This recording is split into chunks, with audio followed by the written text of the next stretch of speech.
Marad Roof, and my presentation was on sports in the 20th century. College football was a big part of the 20th century.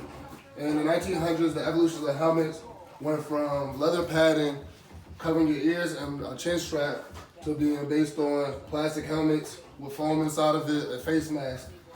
Face masks weren't instated into the league until 1950 as well, with helmets actually being mandatory until 1939. Legal passing started in 1906. That changed the game with teams such as Navy and Notre Dame. Scholarships of athletes were introduced around 1950. There was no need for it before. Introduction of integration of minorities stemmed from the civil rights movement in the 1900s, and problems stemmed from the raising demand of sports, such as paying for students, which is illegal. The NCAA organization, it was formed in 1906 as the Intercollegiate Athletic Association. It was used to bring competition and a standard league for sports for college athletes. The name wasn't changed until 1910, where it became the NCAA. The national championships. The first national championship event was held with college track and field. Professional football. William Pudge Heffinger was the first professional football player. He had a $500 contract to play a game. That was in 1892. In 1902, the baseball Philadelphia Athletics managed Connie Mack. The Philadelphia Phillies formed a professional football team. They played the Pittsburgh Stars. They won the game 39-0. After this league was dissolved, and then there was made another one that became the NFL, where multiple teams, the first couple teams happened to be the Packers and the Chicago Bears. This rivalry has stemmed until now. The history of basketball. James Naismith in 1891 in the YMCA of Massachusetts made the game. At first, there was no dribbling. That wasn't instated until, I believe, 1911. The first recorded college game was in the Geneva College in Bryan YMCA in 1893.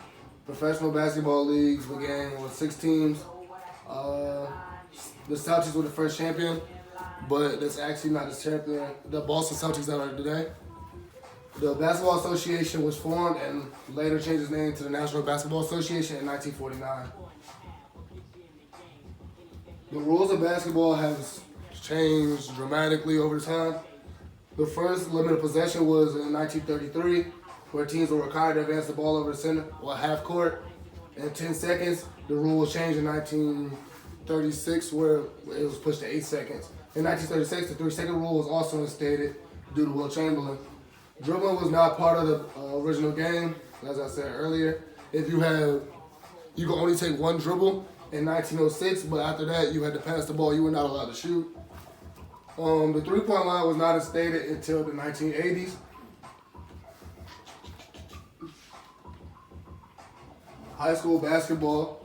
High school basketball was revolutionized the game with major companies taking over, such as Adidas holding the ABCD camp, which helped players such as Tracy McGrady, who was unknown relatively in the basketball world. After the camp, he was the #1 player in the nation, and later after his senior year, he was drafted to the NBA. This also helped certain stars such as Kobe Bryant and Kevin Garnett, and later transitioned to stars such as LeBron James and Dwight Howard. Volleyball was invented in 1895 for a game, or an alternative for basketball for people they felt the game was too energetic. It was created by William G. Morgan, a physical director of the YMCA in Massachusetts.